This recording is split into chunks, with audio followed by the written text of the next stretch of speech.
Ikunin na update yan kitchen Mr. Jericho Rosales update. Jericho Rosales may pinaghahanda ang transformation.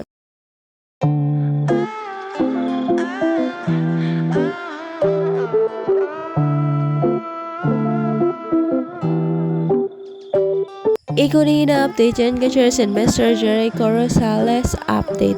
Jericho Rosales may pinaghahanda ang transformation. So ito nga binahagi ni Iko. By the way guys, good evening sa lahat ng Ikunin nagising pa, sa mga hindi na at nakatulog na, good night po sa inyong lahat. So ito nga binahagi ni Mr. Jericho Rosales ang kanyang transformation.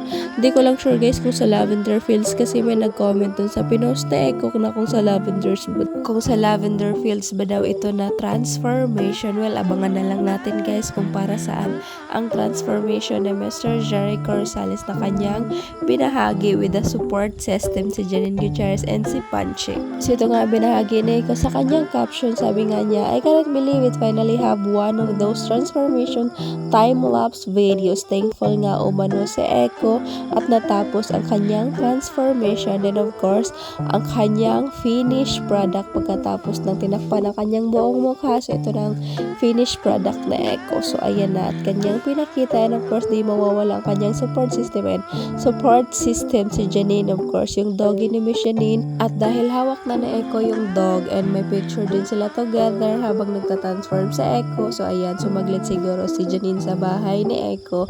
Then ayun lang guys, hope you guys like, share, comment, and subscribe again and again. See you on my next update for Iko.